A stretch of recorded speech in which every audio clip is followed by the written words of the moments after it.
Hello, everybody, and welcome to episode 21 of Handy at the Shandy. This is Table Game James, and I am joined by Adam the Fraud and Boring Jack. I will be the one in charge of this episode because 21 is divisible by 3, Jack. Oh. If you don't know that by now, you need to go back. If this is your first time joining us, this is a Las Vegas podcast for the most part. And then every now and then I try and sneak in some other gambling things, and Jack then yells at me. And that's probably what's going to happen today. It's a Vegas podcast for the all part. This is our first hour. And in the first hour, Jack has brought us some statistics from the 2025 Visitor Profile Summary. He's going to quiz. This goes better than it sounds. Let's go over statistics. This is the first ever game show we're doing on Handy at the Shandy. After this, we're going to do some geometry. We might. Oh, I would love that. I just got done tutoring some intro to microeconomics. So if we need to go down that road, I would love to go down some math and econ route. No. If that's okay. No. No, it's not okay, it turns out. Okay. I guess it's not okay. We'll also be talking about some other Vegas-y topics and some all-inclusive deals that are going on. And I might have booked one. So, Jack, on our little file here, it talks about the 2025 Visitor Profile Summary. And what the heck is that? Yeah, so this is something that the Las Vegas Conventions and Visitors Authority, the LVCVA, puts out every year. And it basically just details a lot of like demographic info about the people that are coming to Vegas, but also a lot of behavioral info about the people that are coming to Vegas. So like, what are people doing while they're here, and why are they here? And how much time are they spending gambling? How much money are they spending gambling? That kind of stuff. And so I've put together a little quiz for Adam and James. We're going to pit them against each other. So the way this is going to work is I'm going to give some sort of stat. Here's an example. This one is not very interesting. I think the other ones I chose are more interesting. But so here's a stat. What percentage of visitors listed that they planned their trip less than 1 week before the trip to Vegas? And so one of you would have to set a line on what percentage out of all visitors to Vegas would have planned it like that. And I'll set it at 15%. They both see the number in front of them right now, to be clear.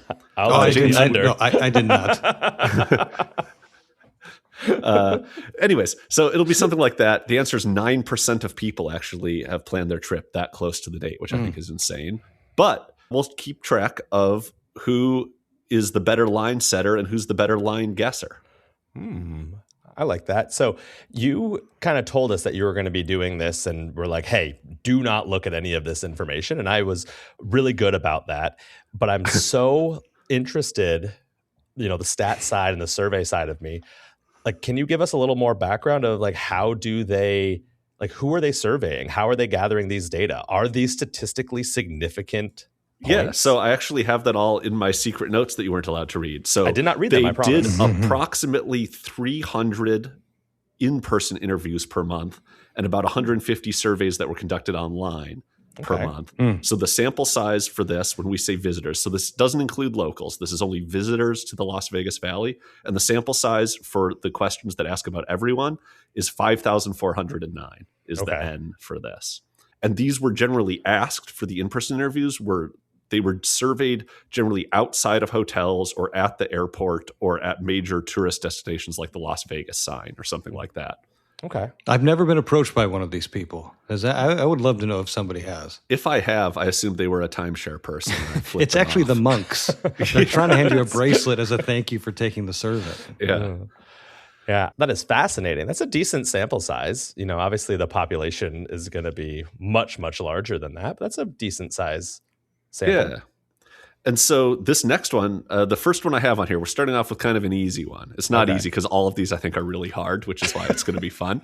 But this one, actually, the sample size to which this pertains is only 406 persons because these are people whose primary reason for coming to Vegas was business or conference attendance. And of those people surveyed, they were asked to rate like less enthused, no difference, or more enthused. How much more enthused were you about attending this conference, given that it was in Vegas versus somewhere else? And 60% of the people said it didn't matter to me either way. I was just going to the conference know, whatever. But of the remaining 40%, and we're going to make Adam go first. He's going to be the first line setter. We're going alphabetical order here.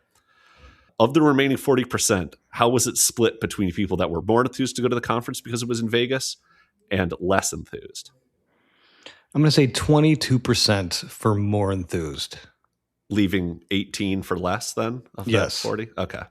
I'm going to go over. I'm going to say that it is over 22% that were more enthused because it was Vegas.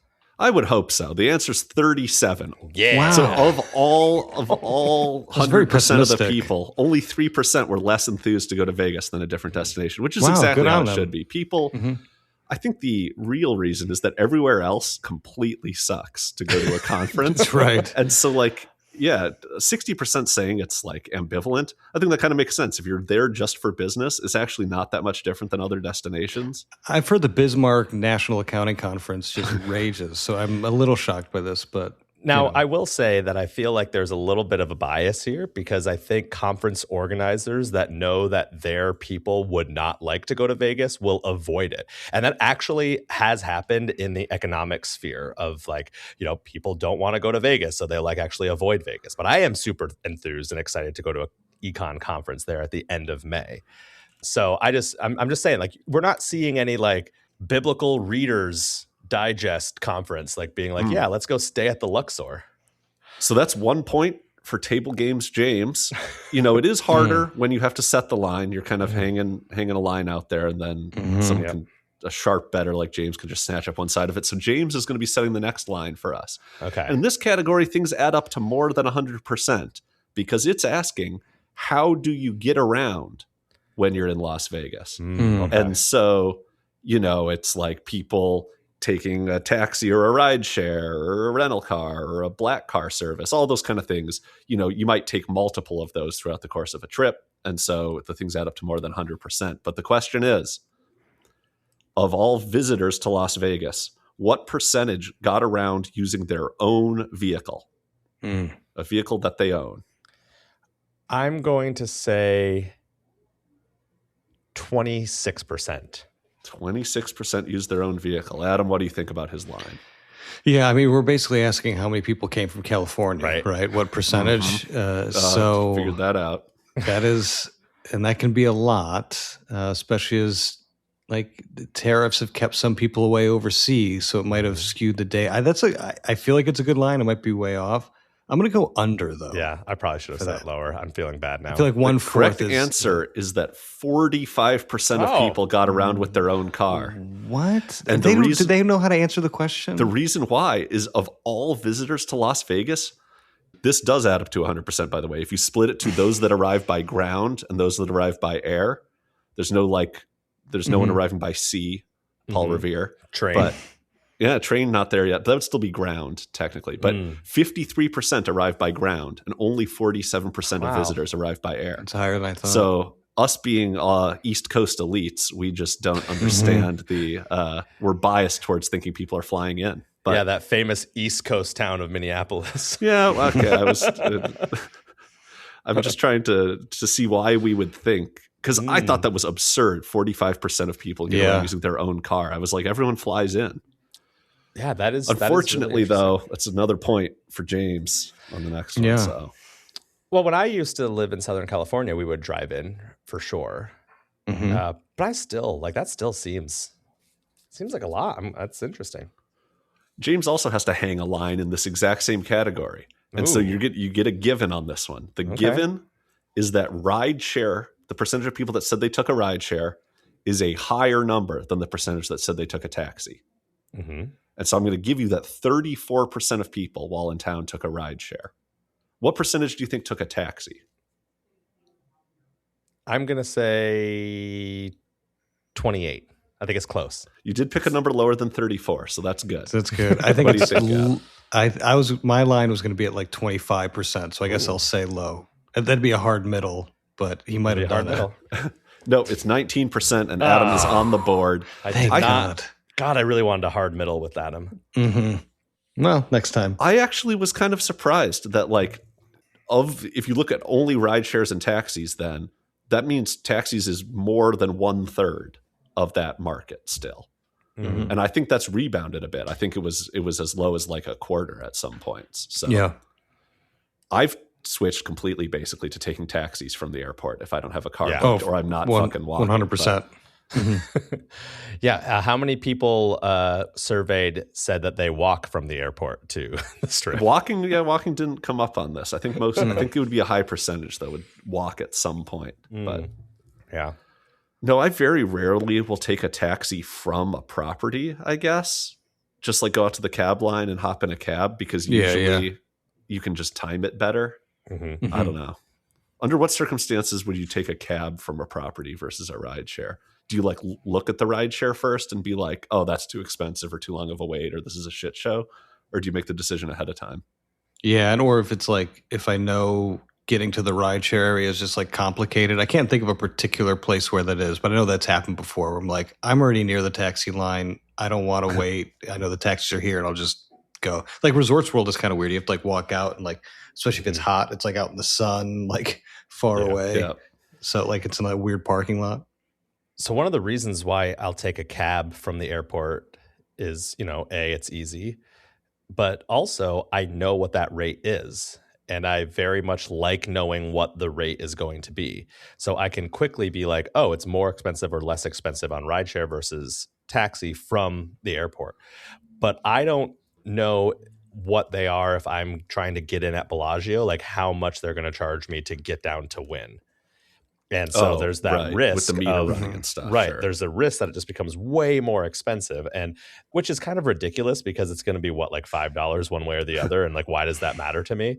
But I just kind of like that knowledge of, okay, this is how much I'm spending to get from point A to point B. So if there was a better way to kind of know like, hey, it's a set rate if you're going from this area of the strip to that area of the strip, I think I'd be more likely to ride in a cab. Yeah, I think one weird... I guess first I agree with what Adam is saying, which is like, yeah, when I'm at Fontainebleau and they're like, oh yeah, I can go down to like the lower level valet at like the world's like creepiest well-lit parking garage. Mm-hmm.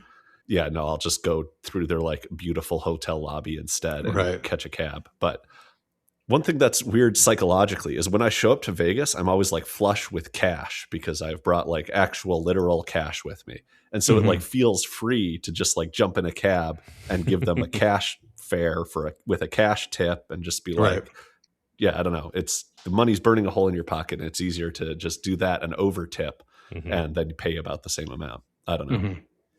All right. Next question. Adam has to set a line on this one. What percentage of visitors to Las Vegas were male? Oh, There's this isn't really a hint, but the thing I'll say that's was interesting about it is within 1 or 2 percentage points either way, it was exactly the same for the last like 6 years. The gender balance has not changed. It doesn't change year to year, really. I'm going to say 58%. Oh God, that's real good. I'm going to go over. I think I think it's going to be closer to the 61%. It's a dude fest. Yeah, it's a sausage fest.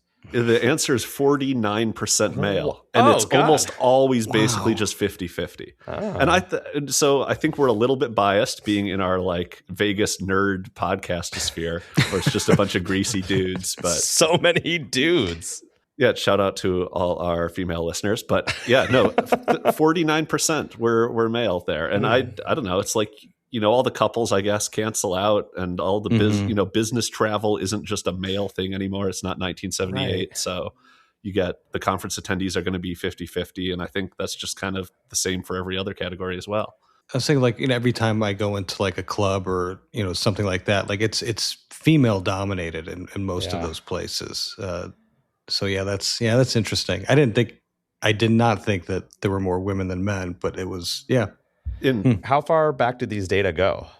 The gender, most of the data that they show where I'm talking about like, has this changed year over year? It's usually them just going back to like 2021. Okay.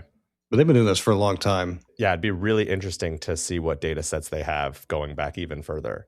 And if there was a flip when, there's more clubbing, et cetera. Man, I really thought it was going to be 60-40 there. I feel like an asshole. I like that I was way wrong and I still got the point. I mean, I like to.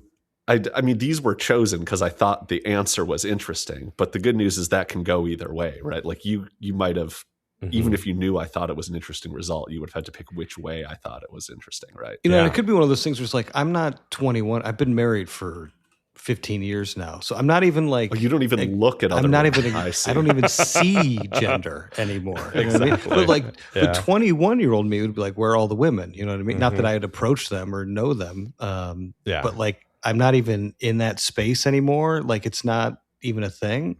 So it's maybe that has something to do with it. My wife's so lucky to have me. She's so lucky.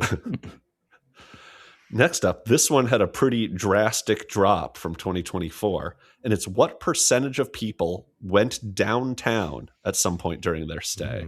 And I'll tell you that it dropped 10 percentage points year over year. Yeah. So, Adam, what do you think about that? Not 10%, 10 percentage points. Because there's a difference, it's right? down 10 percentage points year over year. And it gets math people very angry. So angry. When you mean percentage points, but say percent. Okay. And also, that's why I'm calling it these data, right? Data, plural. We noticed so we weren't going to say anything. I just want the math. If I had that nerd drop from last week that you demanded, that would have gone in already. Love it. So, how many people went downtown in 2025? I'm going to say 41%. Lower. Yeah, I think it's lower. My guess is lower. But now Jack's face is higher. I think it's like 19. It was 42%. So Adam, I mean, if we were giving bonus points, he would get one for nailing it so close. Seriously? Price is Right style. Yeah, it was 52% in 2024. So of people surveyed last year for the previous year, it was over half the people went downtown at some point during their stay. And then it went down to 40. And now it's less than that. Now it's 42 down from 52. But wow, yeah. I thought it would be well, I guess I just didn't think that. I mean, I guess you have to think of everyone who actually stays downtown, right? Because that's technically going downtown, and then anyone who's on the strip. Yeah, it would be interesting to know what percentage of people who are not staying downtown visit downtown. The one thing though is that downtown actually, and I've heard Jonathan Jossel talk about this on his On the Corner of Main Street podcast, where what are we plugging? Downtown? Well, we're definitely plugging that. Downtown actually has very few hotel rooms compared to the strip. Yeah, that's true. Like Venetian and Palazzo, I think together have more hotel rooms than all of downtown. So it actually like the people that stay downtown don't actually make up a huge chunk of the people that are downtown at any given moment. But yeah, I used to be one of the ones that I went downtown every trip. I'd take like a 3-day trip to Vegas, and day 2 I would go downtown. Yeah. And now it's just kind of like, we've talked about it before, and we will get to that a bit later as well. So. All right. I believe the data. Do you believe these data? I'm losing now, though. I'm so good at this. This is, by the way, I did not cheat. This is not the one episode where I decided to prep. So just know that this is...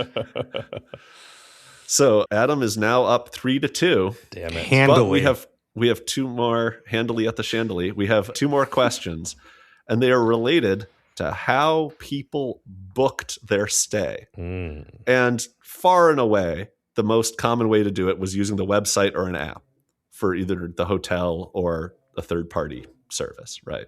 Like Expedia or whatever. We're going to ignore that. Some of the minor categories were like someone else booked my hotel room. I had a travel agent book it. It's like that was like 2% or whatever. Yeah, no, like 2% of people have a travel agent, probably internationally, right? Mm-hmm. That makes sense. And then in person, some people just show up to a hotel and ask for a room, which respect. I can't say I've done, but yeah. So the one thing that's missing here, though, is what percentage booked by calling the property on a phone. How many people over 75 went to Las Vegas last year? Right. So, James, what percentage booked by calling the property? That is interesting because I do think there's, yes, the olds, but also the host havers. I have booked multiple rooms at times by calling in because I would want to call to ask about either what rooms are available for an upgrade or like I'll get an offer in the mail and I like can't get the website to work. So I do think there's a little bit. I did it last year too. Yeah. I've done that at Red Rock. I've had to call them because the offer in the mail just like literally doesn't work on their awful website. And then the people on the phone are great. So I'm going to say not to influence you to say set a line. 35%. 35% booked by calling the property. Adam, I'm going to do you say want it's to be a millionaire? I think it's going to be lower, even though I think I did it last year. Maybe all three of us did it at some point. I'm going to say lower. It's lower. It's only 12%. Oh, wow. I'm way off. I'm the worst. It was like over 80. Just use the website or an app. Wow. So Adam has locked up the victory in the so Boring good. Jack Boring Statistics Challenge. But we have one question left. Of those people staying at hotels, what percentage booked on a casino comp or casino rate? Okay.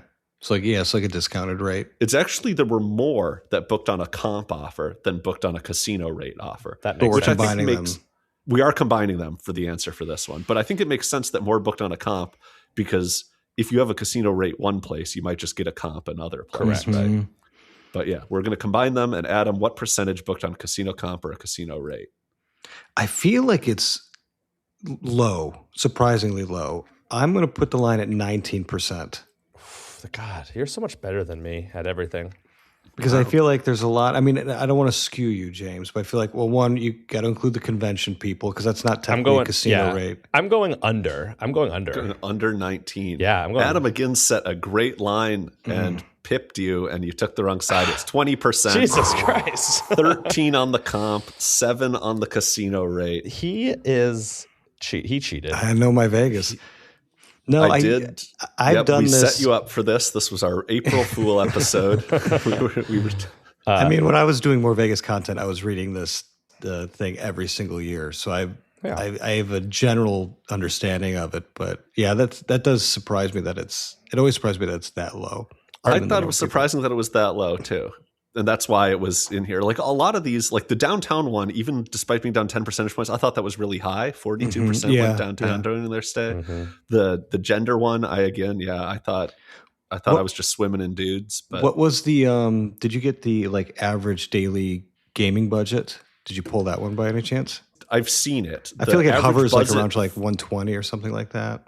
Yeah, the gambling spend for trips is up. And so like what did you spend gambling on this trip? I think the average is like $860 now. But that might be so only more, for people that gambled. I don't have the methodology, so I don't know exactly. But yeah, it was always like surprisingly low for like a per day gambling average. It was like, because you always get people like, oh, you can't gamble on $100 a day in Vegas. But as it came out with a survey, like so many people were doing it. In fact, that was like the median amount people were gambling a day was always hovering around that mark, which I always thought was interesting and I think validating for a lot of people. Are you going to provide in the show notes a link to this? Yeah, absolutely. I'd be really interested to know if any of the listeners have other data sets that would be cool to kind of sift through. Because if there's got to be other data besides from the visitor center, which would be really interesting to come back with more boring Jack, boring statistics, boring quiz. I think we could probably get John Mahaffey to loan us some data from his table game surveys and stuff. We can guess on like, how many are offering games at X rate or something like that, or how many, whatever, you know what I mean? How many Paygout tables are how 25 many, or below? 4-card poker tables. Right. How many Caribbean right stud now. tables or something like that? It's an idea. I believe that data does exist through the control board, whatever it's called in Nevada.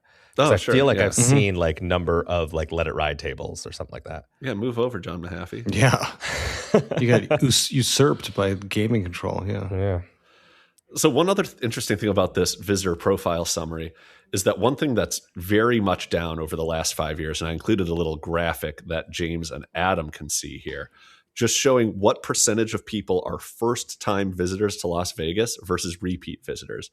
And the thing that's way down is actually first-time visitors. And I thought that was interesting because it goes in line with what our narrative would be, that like, yeah, people that like Vegas still like Vegas and they're still coming.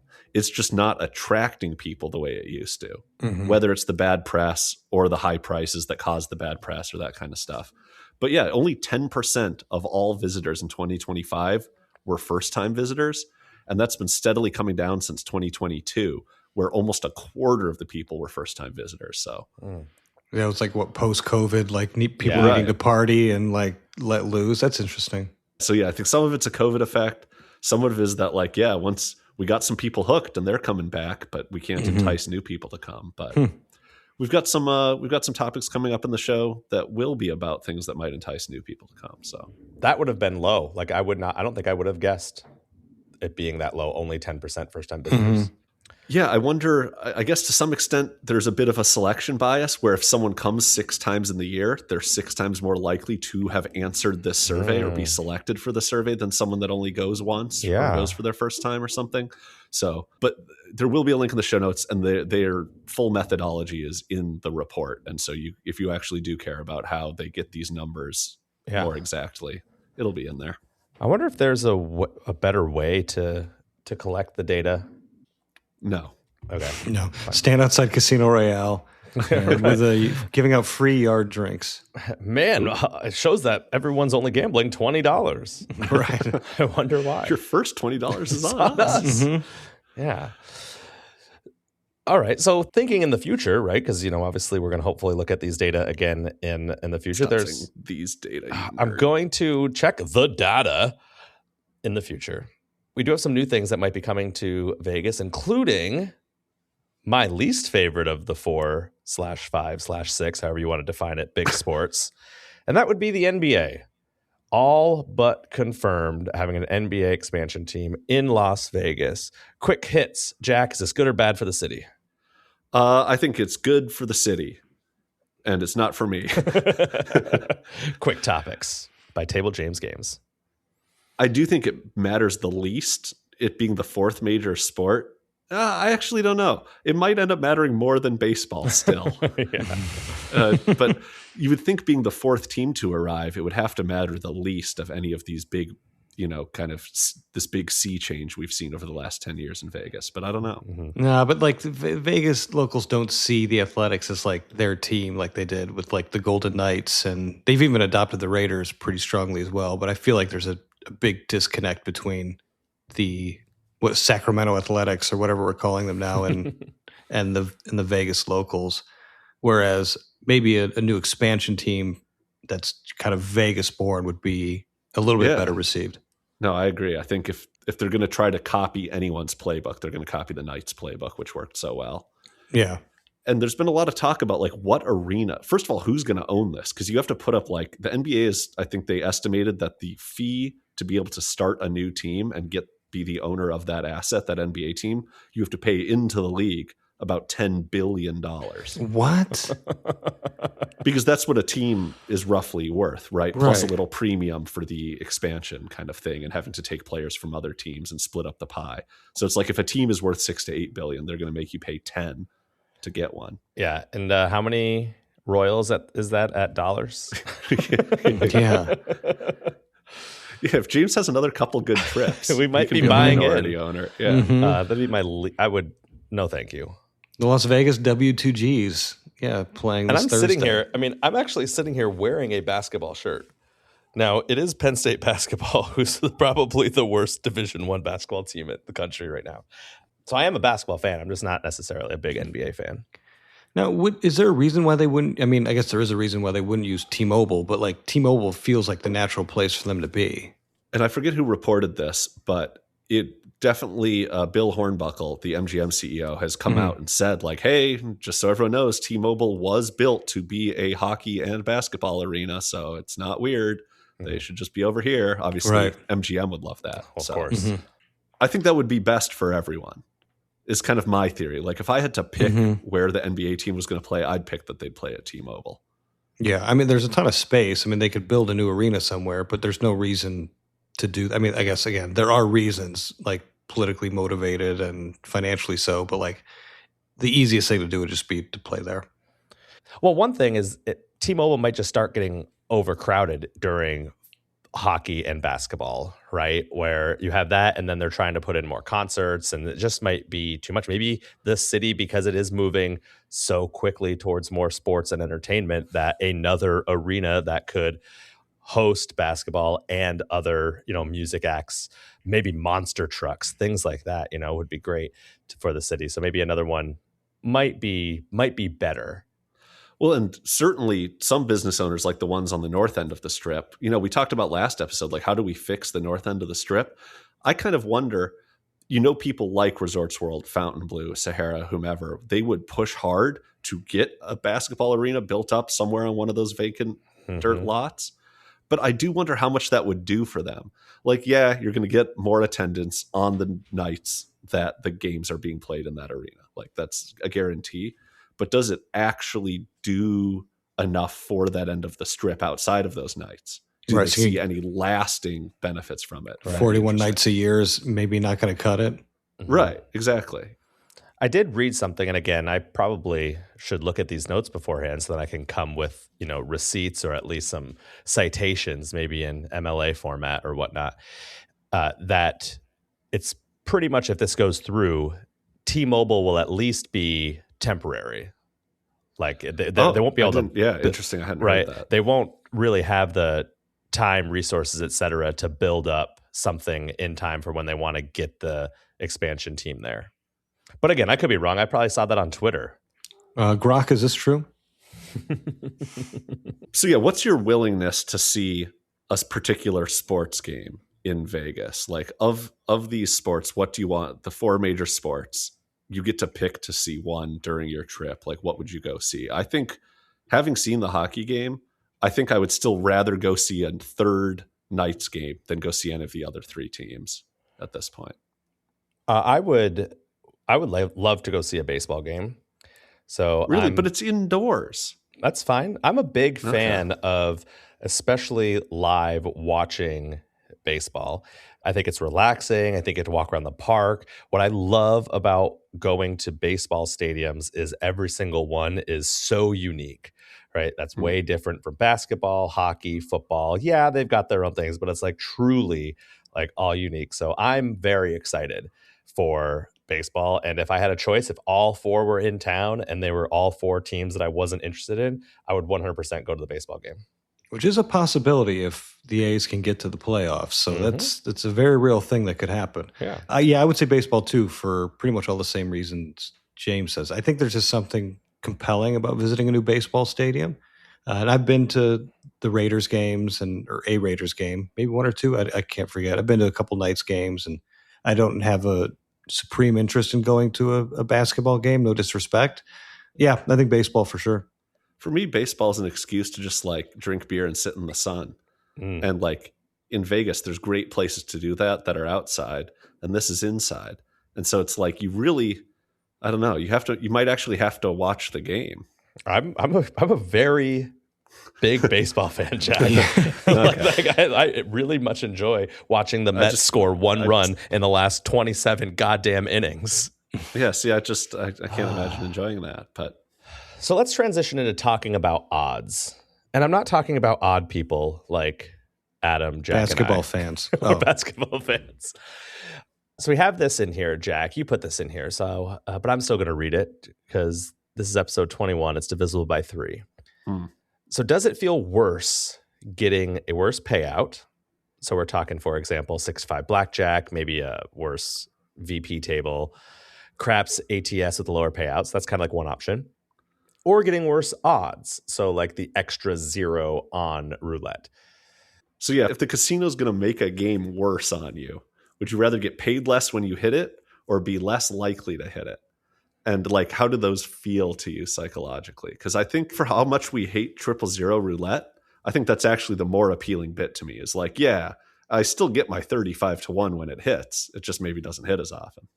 Yeah, I think for me, it's specifically it's the blackjack. Like with the VP table, it's like it doesn't feel real when it's in the machine still. You know what I mean? But like the kinesthetic aspect of blackjack and then like holding the chips, but also knowing that I'm kind of being shortchanged in that particular moment. Not that I've played blackjack in a while. For me, that feels different. And it still feels different than like the all tall small because that just doesn't happen that often. Certainly doesn't happen as often as a blackjack would. It's weird to like win at 6-5 blackjack because like, cool, I got a blackjack. Crap, I could be winning more if I was at a better table, which is it's a very kind of weird thing. That does happen, like I said, in video poker. We will sometimes see it even too if like we're changing a game and like the kicker doesn't matter anymore, but you got the kicker anyway. But it still doesn't have that just kind of brute force impact of just staring down chips in your hand that could be more. You could have a heavier hand, if you will. This is a very good question.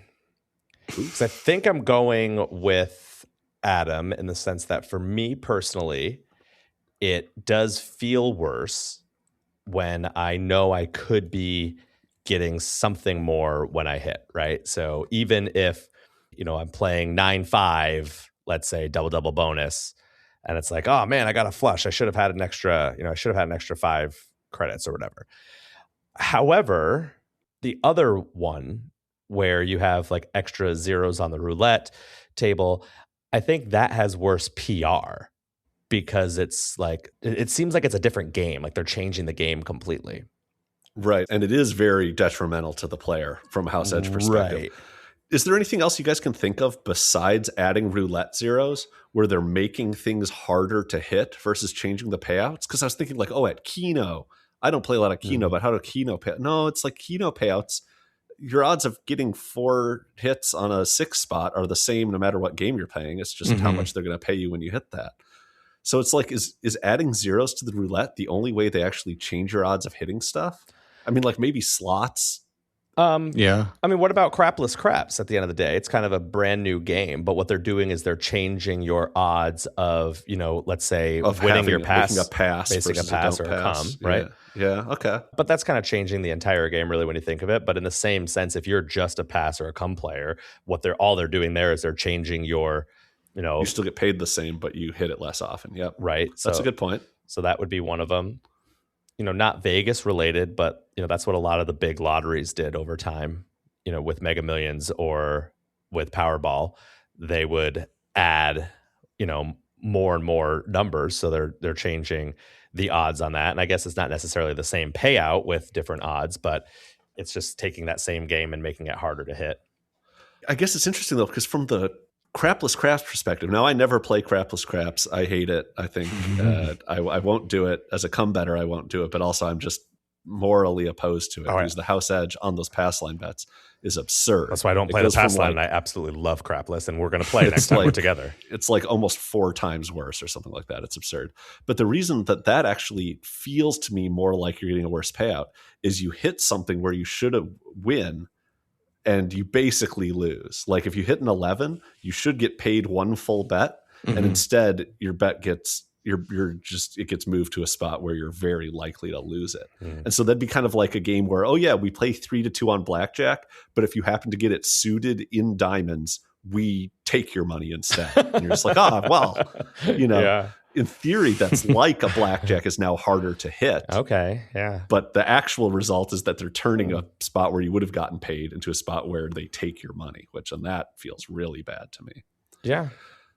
I kind of asked this because I was watching some Vegas Matt. What are we plugging? What are we plugging? And he needs more viewers. He definitely needs more. Yeah. It's a good thing that we're plugging Vegas Matt. Yeah. He's going to see a bump. Big bump. He often tends to play lower house edge stuff very religiously and meticulously, but only in like really certain spots. Like sometimes he has like a cavalier, just like throw caution to the winds, don't never tell me the odds sort of attitude. But then in other areas, it's just like they always stick to like lower house edge things. Like a good example would be in Baccarat. They're completely unwilling to ever bet anything besides the banker bet, which is the better of the 2 bets at Baccarat by a small margin. I think part of that is some of his crew are pretty mathematically minded and have kind of ingrained that into Vegas Matt himself. But I do think some of it is that just like he's kind of like a wheeling and dealing sort of guy. He has a business background. It feels like a raw deal when the casino just gives you worse odds or gives you worse payouts on things than you're used to. And so you could see, even if you're that sort of cavalier, I'm willing to make any bet, no odds are too long for me to give it a try kind of guy. It still just kind of feels like shit when you're like, well, if I play at this other casino, they just pay me better. Do you get the sense that he would be more reckless? That's like an intense term, but you know what I mean? If the rest of the crew weren't there when he was playing? I think so, but Would you be more reckless then? Probably not. You're boring Jack. But would any of us, be more reckless if other people weren't around? I don't think it's with other people more around. I think it's what's available. Okay. If I go to a casino and that's where I am and that's where I want to play and I see they have worse odds, I am probably going to say, well, I'm already here. And so the opportunity cost of actually leaving and going somewhere else or changing my players club, et cetera, whatever, I'll take the 1% here. And I know that's probably not the best choice, but it's because I want to get to gambling. Mm-hmm. Well, that's why I'm happy I haven't found a place on the strip that I can play like either 10-6-4 or 9-6-5 double bonus at Ultimate X, because you can find that. They used to have it at Downtown Grand. You can find it at a lot of the Stations casinos on some pretty nice bar tops. Mm-hmm. If I had a place that was actually convenient to play that, I'd be pretty torn between playing like a good game versus playing at the bars I like to play at.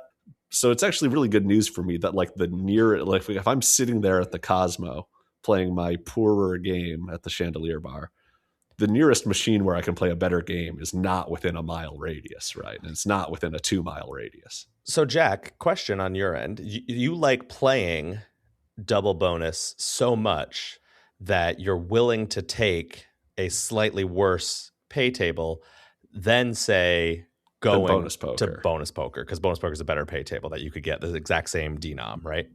Right. Yeah, part of it is just that's the game that I learned first, and so I've spent a lot of time studying it, and I'm going to be better at it.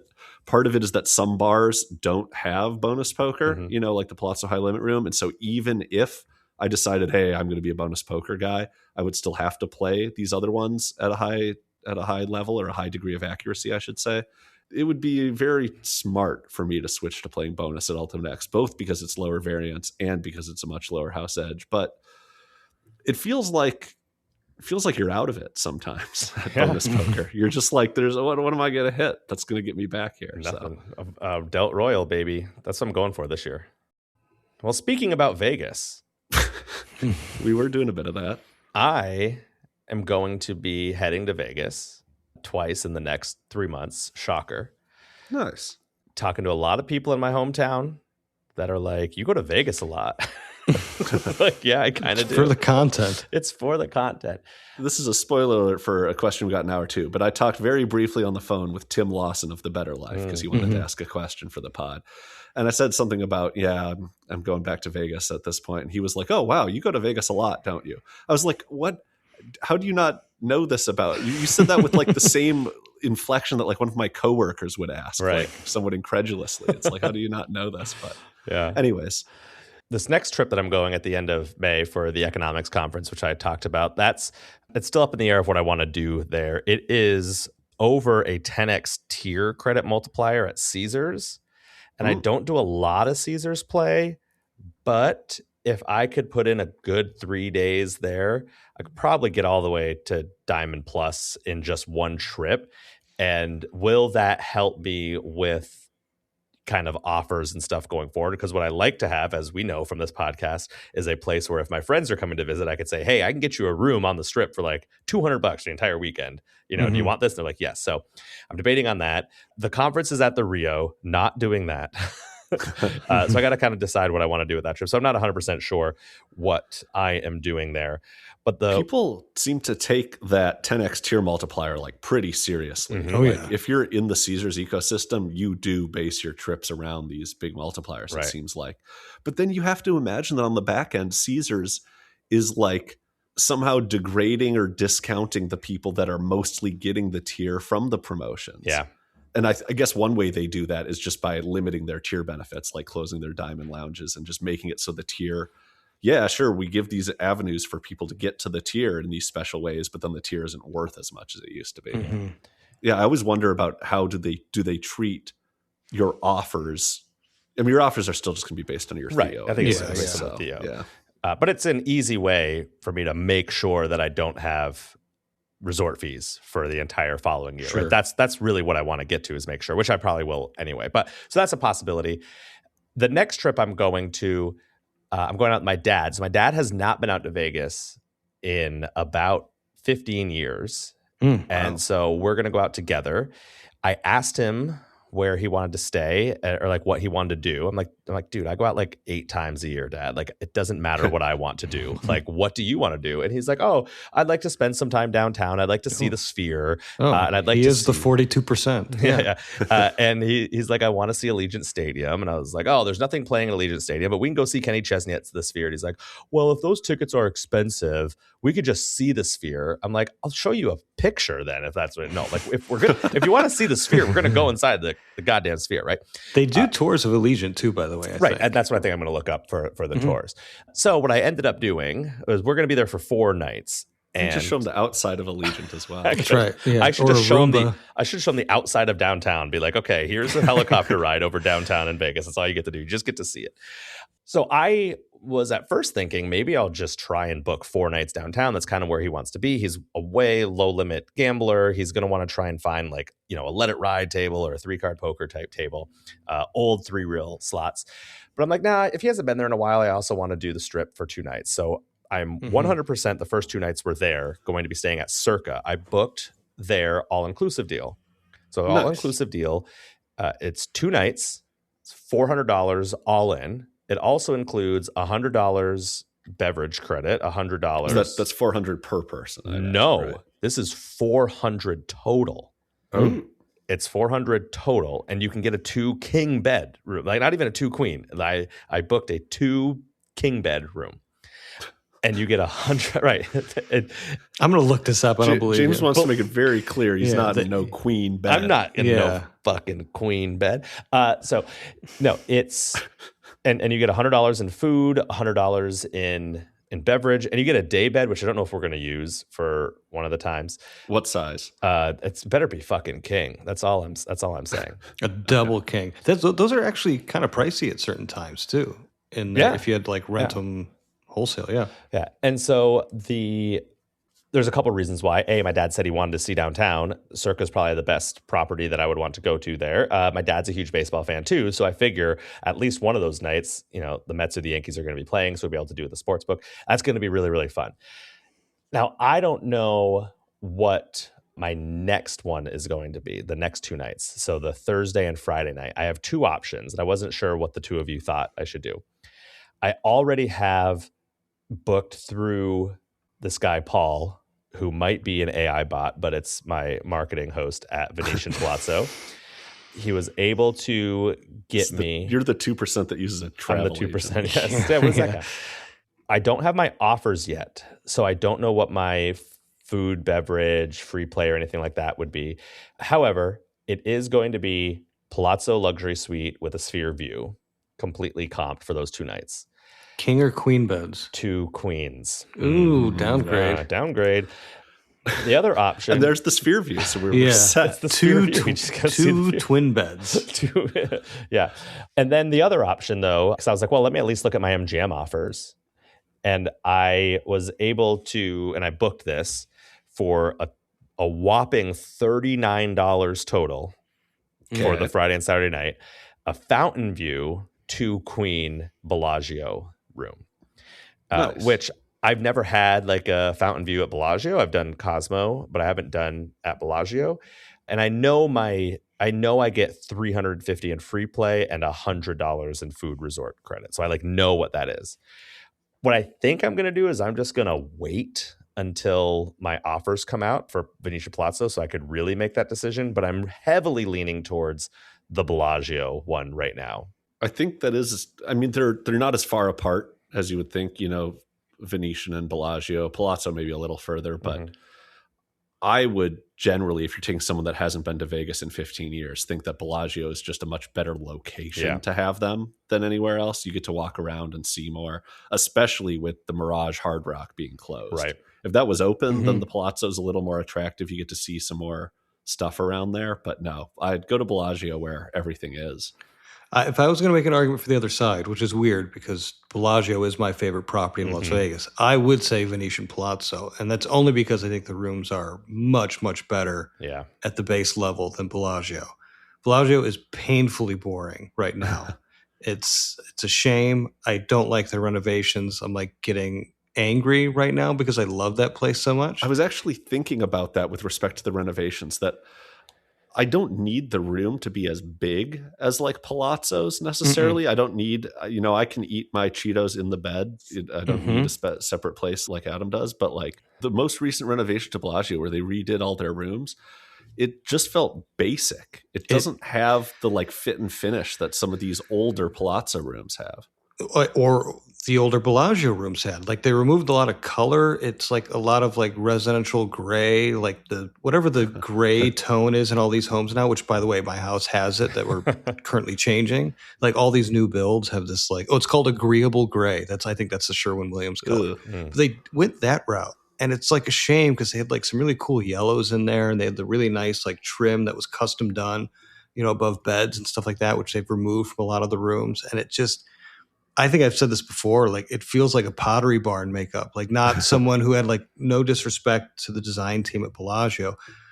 I guess I am disrespecting them now, but it doesn't feel like Bellagio anymore in those rooms. There's a disconnect between that and like everything else. It's certainly not anywhere near what Roger Thomas did, which was just, everything was just kind of unique in that respect. And I've gotten more angry the more time I spent at Wynn, having looked at Bellagio. And by the way, I love Bellagio more than any other place in Las Vegas, but it's just, I'm disappointed. So anyway, I would say Venetian Palazzo, only because I think the rooms is so unique, very pleasant. And also if he does want a low roll, like it's an easier walk to like Harrah's and, that kind of side of the strip. Whereas like, yeah, you could low roll Bellagio area, but you got to like walk to Park or even further down, or you got to cross the street to get to Flamingo and Link. So that would be it, just to have an opposing viewpoint. Yeah, and I was thinking selfishly, right? If I'm staying at the Palazzo, I'm going to want to play at Venetian Palazzo. Like I'm not going to want to really play anywhere else. And if Jim Tierney is like, let's go somewhere else, I'm going to be like, fine, I'll go play at this Caesar's property or this, whatever. But selfishly, if we're at Bellagio and he's like, hey, I'd love to go find a $10 Let It Ride table, and that's fine because we can go over to New York, or Luxor, and then I'm still within the property and not really losing out on those points. So that's kind of another reason why I'm leaning towards it. And of course, my dad is like, whatever you want. And I was like, God damn it, just tell me which one you would rather have. But he like doesn't put a lot of weight. But how's he going to know, right? Like, that's true. That's true. And I just go to Bellagio and tell him it's Palazzo. Perfect. And then you've covered all bases. So you should do a second all-inclusive. Do one of the Caesars or MGM ones for the pod rather than book a free offer on your comp. Yeah, pay money to accommodate our content. You should just pay out of pocket to get like more Guy Fieri's. I should 100% do that. What is the MGM summer package? I've seen it go by a few times, but that all-inclusive experience, what is it? It's been reported on a few other shows. I would say listen to like 500 or MTM Vegas or something like that to actually get the details. I didn't pull any of it, but what they're basically doing is a per person thing because they're all inclusive, unlike the Circa one coming with a set amount of like F&B and whatever other credits you had. What was it? At Circa, I'm pretty sure it's like specifically food and then specifically drink, but I could be wrong. Oh, okay. I just thought it was having said two things. Can't mix and match. So I was confused. But in any case, the Caesars and MGM ones are like, it's 2 meals a day for 2 people. This amount of drinks for 2 people, et cetera, et cetera. And so they are done on a per person basis as opposed to like a per room basis. Gotcha. But that's, I don't know. You're going to have to go sign up for one and find out. They're trying to get that 10%, those newbies coming out. Well, that's, I think the fact that MGM did this, Caesars immediately followed suit, Circa immediately followed suit. This was something that Plaza tried like a year ago. Right. And was kind of a front runner of. It's like, how do we get into the all-inclusive market? I think people are looking in the industry at the cruise lines right now and how well they're doing and just being like, how do we get a piece of the cruise vacation pie? And this is one attempt at that. And it's a bit in line with their trying to rehab Vegas's image as a value destination and stuff like that. But I think it's really just travel industry trends that are trying to get them to try something new. Yeah. And we actually have a Circa-related question in hour 2. Wow.